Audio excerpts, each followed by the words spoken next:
Jeremias capítulo 17, versos 9 e 10. Jeremias 17, 9 e 10. 9 e 10. Você pode abrir aí a palavra. Jeremias 17, 9 e 10. Jeremias 17. Amém. Obrigado, Felipe. O retorno aqui está meio baixo mesmo, tá bom demais. Obrigado, Toninho, aí pela água abençoada. Jeremias 17, 9 e 10. Diz o seguinte o texto: enganoso é o coração, mais do que todas as coisas, e desesperadamente corrupto, quem o conhecerá? Versos 10. Eu, Senhor, esquadrinho o coração, eu provo os pensamentos, e isto para dar a cada um segundo o seu proceder, segundo o fruto das suas ações. Vamos orar. Deus, oramos e te pedimos nesta noite, meu Deus amado, a tua revelação, a revelação da tua palavra. E eu oro para que o Senhor tome posse nesta noite da mente e do coração de cada um de nós. Torna cativo, Deus, a mente e o coração de cada um de nós, para que possamos estar voltados para aquilo que o Espírito Santo tem para nós nesta noite, Pai. Repreende do nosso meio todo espírito que vem para confundir, para distrair, todo espírito que vem para perturbar. Repreende do nosso meio em nome de Jesus, e coloca à porta desta casa anjos guerreiros nos guardando de toda e qualquer interferência do mal. Repreende desta área toda e qualquer potestade do ar, ó Deus, que opera nas regiões celestiais da maldade. Repreende desta área em nome de Jesus. Mas dai-nos, meu Deus, a porção que o Senhor tem separado para nós nesta noite, no nome de Jesus. Amém. Pode sentar, queridos. Pode sentar e vamos compartilhar esta palavra. O tema desta noite, amados irmãos, é: enganoso é o coração. Enganoso é o coração, ou os enganos do coração. Interessante, amados irmãos, que esta afirmação de que enganoso é o coração, quem faz é o próprio Senhor. Isso não é uma afirmação que eu faço, ou que alguém fez, mas a afirmação de que enganoso é o coração é uma afirmação feita pelo próprio Senhor, que sendo Ele, amados irmãos, sabedor de todas as coisas e conhecendo o interior de cada homem, ninguém mais autorizado, não conheço ninguém mais autorizado do que ele para fazer tal afirmação. Quando falamos a respeito do engano do coração, falamos a respeito do engano que vem de dentro de cada um de nós, que vem de dentro do homem. O próprio Jesus falou a respeito desse tipo de engano em Mateus capítulo 7, versos 21, ele diz: porque de dentro do coração dos homens é que procede os maus desígnios, a prostituição, os furtos, os homicídios e os adultérios. É o próprio Jesus que afirma que todos esses males, ele vem de dentro do coração do homem. Por isso que ele diz que você não deve se preocupar com o que entra pela boca, mas com aquilo que sai do homem, porque o que sai, ele diz, procede do coração. E eu quero ser objetivo nesta noite, não quero tomar muito tempo dos irmãos, e eu quero nesta noite primeiramente fazer uma pergunta que é fundamental para nós: o que é que causa o engano que vem do coração? O que é que causa? Qual é a causa, amados irmãos? O que pode causar o engano que vem de dentro do coração, que vem do coração do homem? Primeira coisa que causa o engano que vem do coração, e anote bem isso na sua mente, é a imposição causada pela idolatria dos sentimentos e dos prazeres. E eu vou repetir de novo: a imposição causada pela idolatria dos sentimentos e dos prazeres. Esta questão, amados irmãos, parece que quando nós apenas lemos, ela não tem muito peso. Mas olha o que nós estamos falando, é a questão da imposição causada pela idolatria. Isso significa que os nossos maiores ídolos, os ídolos maiores da nossa vida, eles estão dentro de nós. Eles não estão do lado de fora. Às vezes estamos preocupados se nós idolatramos o carro, estamos preocupados se temos uma imagem de escultura dentro de casa, se temos um altar dentro de casa, ficamos preocupados que com esta idolatria, que sempre faz referência à imagem, que sempre faz a referência a santos ou santas feitas pela mão do homem, mas a pior das idolatrias são aquelas que estão dentro de nós. Quantos de nós somos, amados irmãos, escravizados pela idolatria dos nossos sentimentos? O que eu sinto está acima de tudo. Nós já ouviram aquele negócio da pessoa que diz: eu fui no culto, mas não senti nada. E eu estava ouvindo o pastor Ricardo Godinho pregando em Framingham. Fomos a uma reunião que ele esteve lá, e ele disse uma coisa: por que será que nós sempre atrelamos a presença de Deus ao sentimento? Se eu entrar na igreja e eu não sentir arrepio, se eu entrar na igreja e eu não sentir um tremor, não sentir, como dizia minha mãe, um fruviamento, alguma coisa assim, então Deus não estava presente. Mas se eu entrar na igreja, me arrepiar, sentir um arrepio, quantos de nós já testemunhamos isso? Eu sinto que Deus está aqui, amados irmãos, porque quando eu entrei, eu já senti um arrepio. Quando eu toquei na irmã Gabi, senti um tremor. E nós ficamos escravizados por esta idolatria de sentimentos.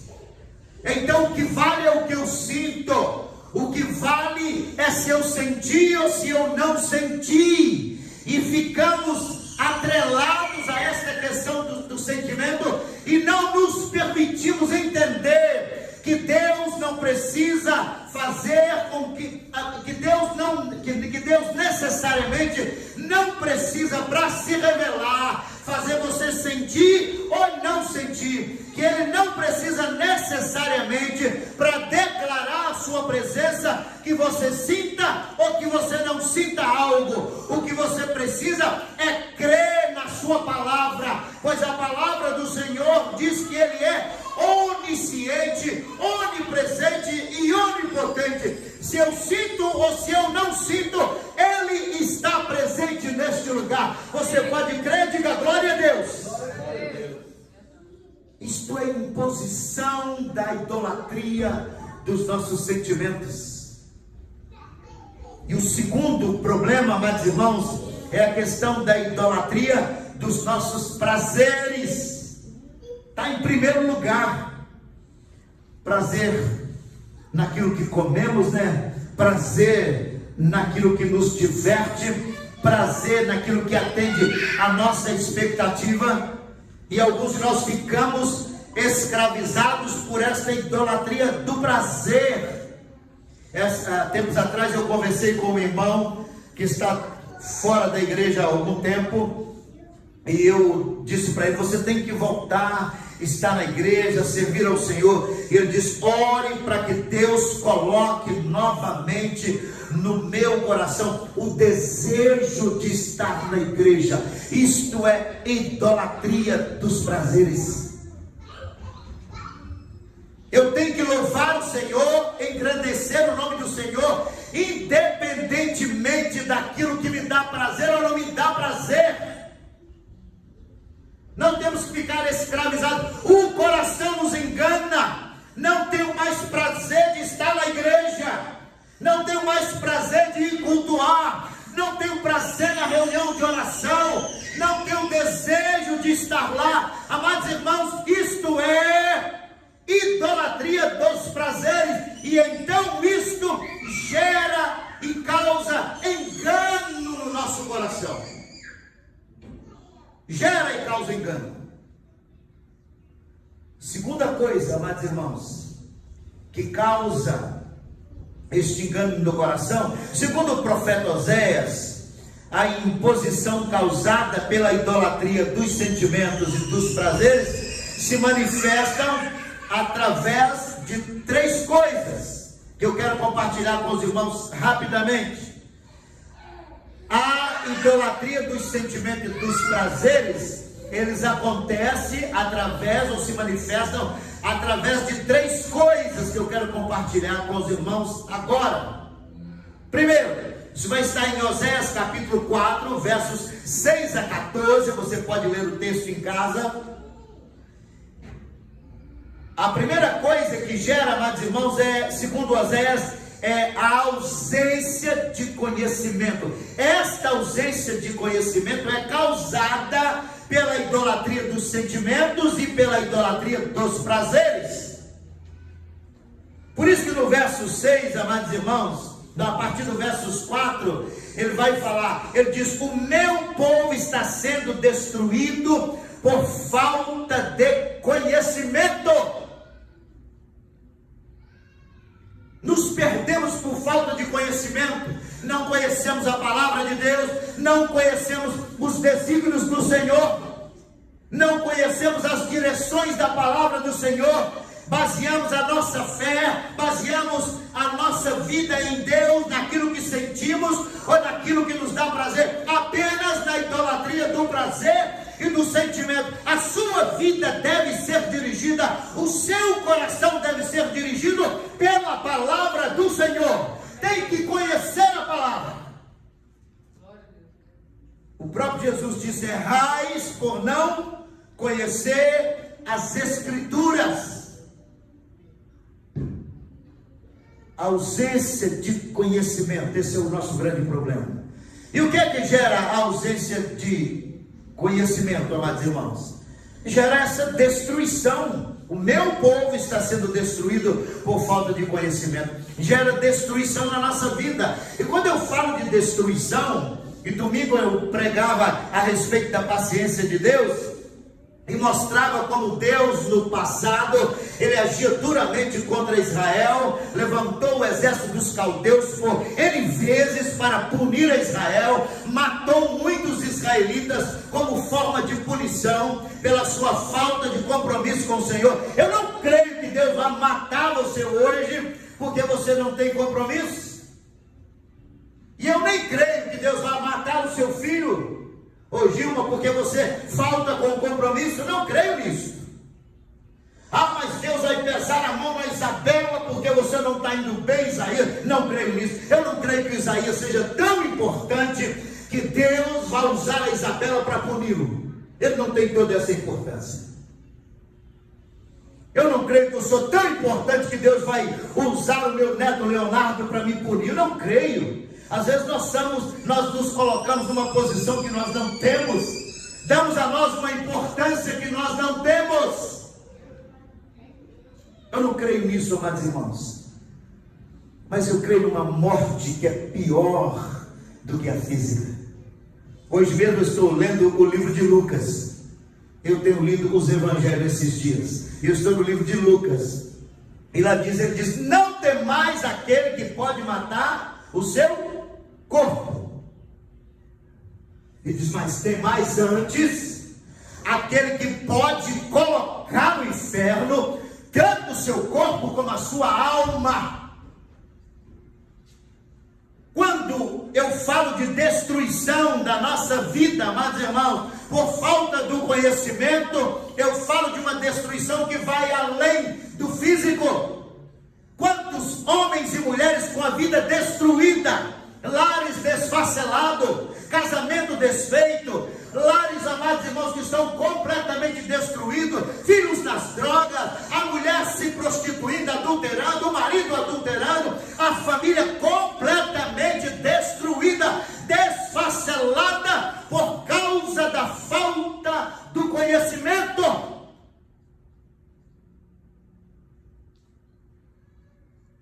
A falta de conhecimento gera destruição, gera rejeição de Deus por nós. Imagine você ser rejeitado pelo Senhor. Ele diz ainda no verso 6, também eu te rejeitarei, 6 de Oséias 4, e gera também a atitude de esquecimento em Deus. Imagina um Deus que esquece. Mas é tão sério a questão da ausência de conhecimento. No mesmo verso 6 ele diz, também me esquecerei de teus filhos. É claro que não podemos entender no sentido literal que Deus esqueceu dos nossos filhos. Isso é uma metáfora. Mas quando diz que se esqueceu dos seus filhos, a bênção dele não vai estar sobre eles, não vai estar sobre a sua casa, não vai estar sobre a sua vida.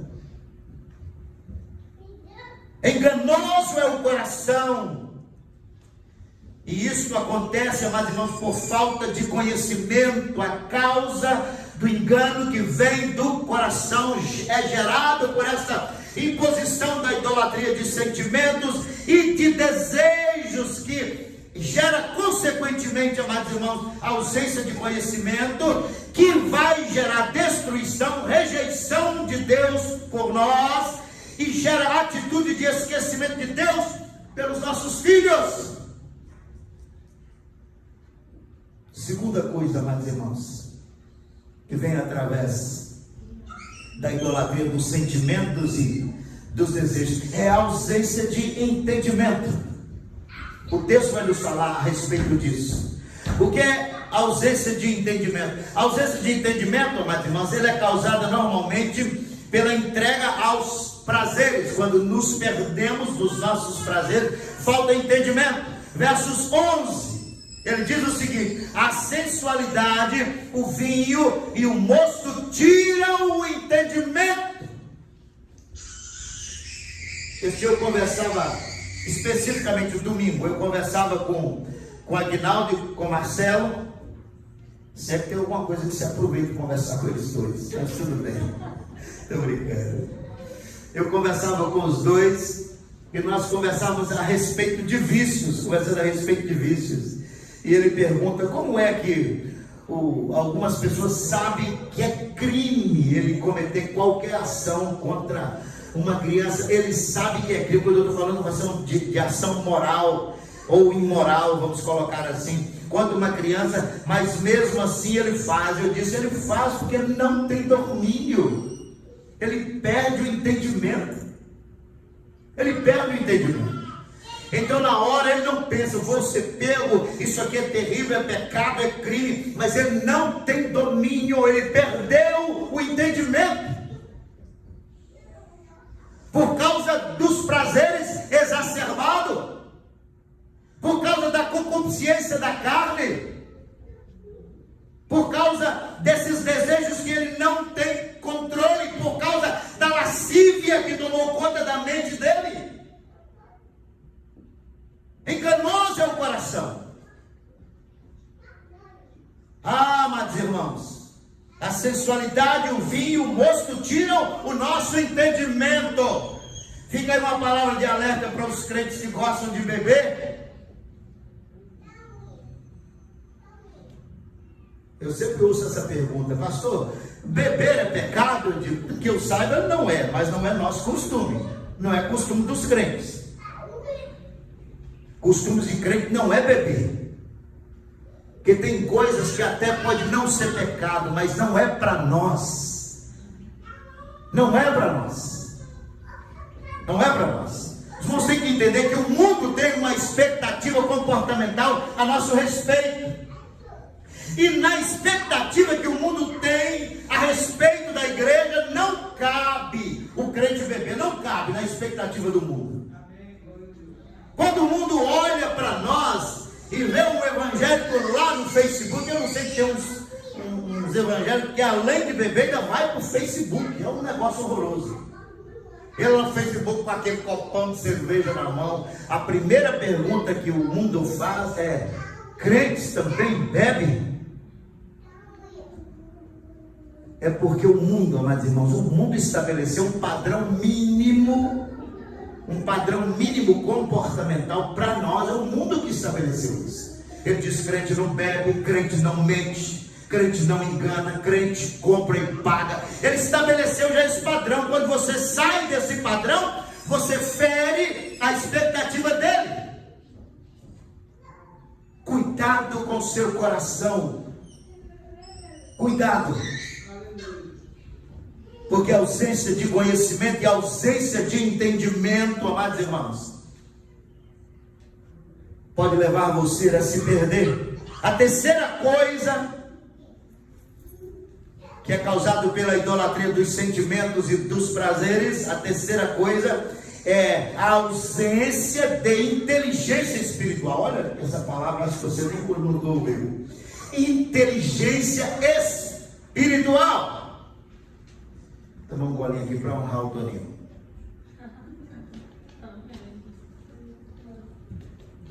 Tem o trabalho de trazer, tem que beber, né, Toninho?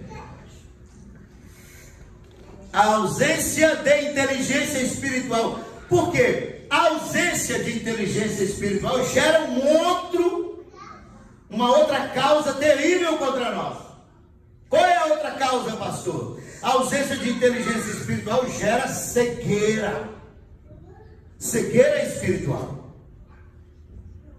É por isso que no versos 12 o profeta diz: o meu povo consulta pedaços de madeira. Olha que coisa terrível. É Deus falando a respeito do seu próprio povo. Ele diz: o meu povo consulta pedaços de madeira. É por isso que o salmista diz para você não tomar o conselho dos ímpios, nem se sentar na roda dos escarnecedores. Alguns de nós estamos tomando o conselho dos ímpios. Ele diz aqui no texto: meu povo consulta pedaços de madeira, e a vara lhe dá a resposta. Imagina um povo que consulta madeira e a resposta dele vem da vara. E veja uma observação que quero fazer com vocês nesta noite. Um homem inteligente, ele é capaz de discernir entre um pedaço de madeira e Deus. Mas o homem que perdeu a inteligência espiritual, ele é incapaz de discernir. Então ele determina que um pedaço de madeira é um Deus. Ele determina que algo feito de gesso é um Deus. Algo feito de ferro é um Deus. Algo feito de barro é um Deus. Ele determina isso por causa da cegueira espiritual. A falta de inteligência espiritual. Porque não tem como, por mais burro que eu seja, eu vou conseguir discernir, amados irmãos, que um pedaço de madeira não pode ser um Deus. Mas se falta inteligência espiritual, eu vou concordar que pode ser um Deus, um pedaço de madeira. Um rato pode ser um Deus. Uma cobra pode ser um Deus. Isso é falta de inteligência espiritual. Então, amados irmãos, a segunda coisa que a falta de inteligência espiritual gera é a legalidade para espíritos de prostituição e idolatria. Olha a palavra que eu começo a frase. Ela gera a legalidade. O que é gerar legalidade, ô pastor? O que é gerar esta legalidade de espírito de prostituição? O que é isso? E de espírito de idolatria? É quando isso acontece na nossa vida com legalidade, com aceitação, com permissão nossa. Se eu chegar lá hoje na casa, o Isaías chegar na casa dele hoje, ele sai para vir no culto. Quando ele chega de volta na casa dele, ele me encontra lá, que arrombei a porta, ou então fiz alguma coisa na fechadura e entrei, ele me encontra lá dentro. Eu disse: opa, pastor, é ilegal que o senhor entrou aqui sem a minha permissão. Mas ele me convida para ir na casa dele amanhã, e eu chego lá na casa dele, ele abre a porta e eu entro. Eu estou dentro da casa dele com o que é, Gabi? Então quem faz o olhinho para lá e para casa? Eu estou com legalidade, amados irmãos. A falta de inteligência espiritual nos faz, amados irmãos, dar legalidade para espíritos de prostituição e de idolatria entrar na nossa vida. Damos legalidade. Estava um tempo atrás lidando com um casal, e o espírito de adultério entrou naquele casal, e então eles começavam a se revezavam, adulteravam um dia, o outro lá, adulteravam no outro. Aí um dia até a moça disse para mim assim: olha, a última vez que ele adulterou, eu me senti até justificada. Ela disse que quando ele adulterou, eu pensei assim: eu adulterei, ele adulterou, estamos zerados. Agora nós estamos intocáveis. Agora nem ele me cobra, nem eu tenho direito de cobrar. Olha o tamanho da ausência de inteligência espiritual, quando nós entendemos que um erro pode cobrir o outro, que podemos nos justificar com os nossos erros. Você errou, também tem o direito de errar. No Brasil temos muito isso. É uma briga do movimento feminista que diz: só o homem tem direito de adulterar, as mulheres também têm o direito.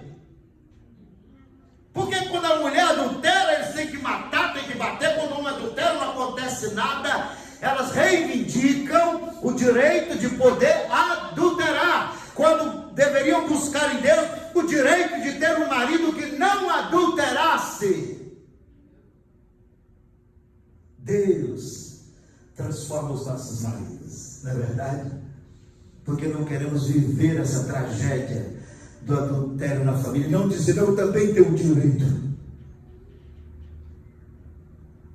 É como a gente às vezes vai resolver problemas dentro da igreja de nível muito, muito menor do que isso, e o outro sempre diz: foi ele que começou, eu falei isso porque ele disse isso. Então tentamos nos justificar. Falta de inteligência espiritual.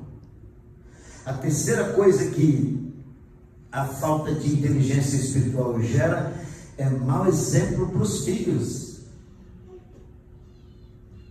E então, o texto no versos 13, amados irmãos, o verso 13 diz o seguinte: por isso vossas filhas se prostituem, por causa da sua falta de conduta, por causa da sua ausência de inteligência espiritual, por causa do seu coração enganoso. Ele diz: as suas filhas se prostituem, e diz: e vossas noras adulteram. Fala aí para os sogros e para as sogras, mães e pais, sogros e sogras. Ele diz: elas fazem isso por causa do seu mau testemunho. Uma das coisas que eu mais prezo com relação à minha vida conjugal e da Mini é dar testemunho para os meus filhos. Que eu quero que eles vivam uma vida abundante no casamento como eles têm vivido. Eu quero continuar sendo exemplo para eles. Eu não quero que um dia qualquer um cometa ou qualquer desejo. Cometemos porque você cometeu, porque mamãe cometeu. Falta de inteligência espiritual gera mau exemplo para os nossos filhos. Lembre-se de Cidele, Gilma, Yara, Arielle, que estão aqui, o Felipe, né? Isaías, Sérgio, Toninho também é pai, Toninho?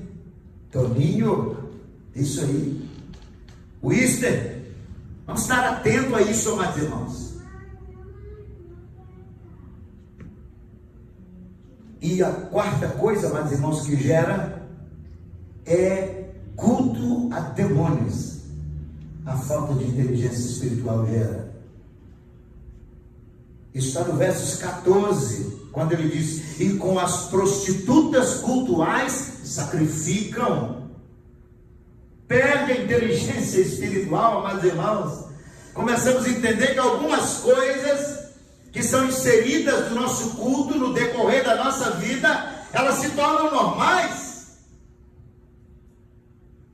Vamos inserindo coisas novas nos nossos cultos, na nossa maneira de cultuar. Dias atrás eu estava ouvindo um pastor presbiteriano falando a respeito disso, de algumas coisas que nós estamos inserindo nos nossos cultos que são completamente estranhas. Falta de inteligência espiritual permite que venhamos inserir coisas que não têm nada a ver com o culto a Deus nos nossos cultos.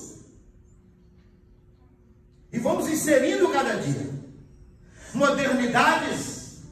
Agora tem a balada gospel, aquela fila enorme, os crentes tudo numa boate, as luzes acesas, e a música bombando e tal, e eles lá dançando e tal, e aquele negócio. Olha, mas irmão, cuidado com a falta de inteligência espiritual.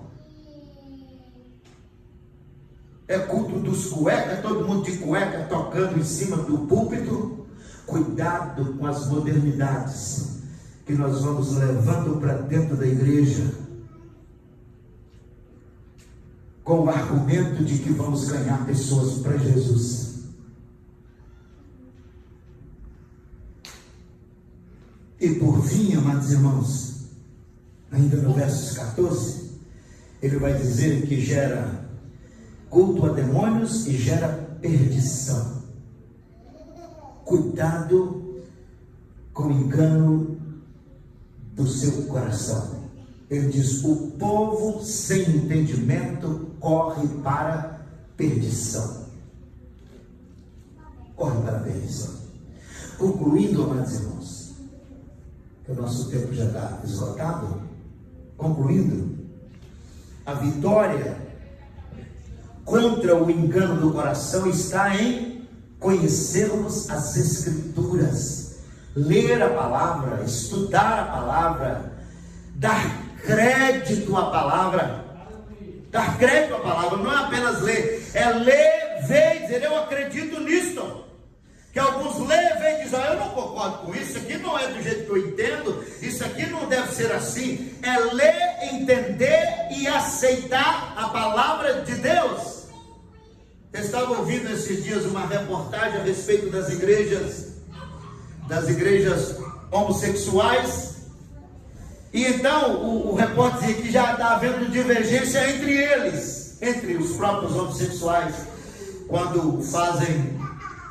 quando dirigem lá suas igrejas. Então, um casal de homossexual que pastoreia uma igreja lá em São Paulo estava punindo um outro homossexual, um travesti que era diácono da igreja dele, diaconisa da igreja dele lá, como eles colocam. E qual era a causa deles estarem punindo? A causa de estar punida porque o travesti, ele tinha mais do que um parceiro. Ele diz: você não pode ter só um, tem dois, aí é pecado, mas um pode. Então você não pode fazer parte da igreja nossa, porque você está pecando, você está transgredindo. Nós não, mas você está transgredindo. Falta de conhecimento.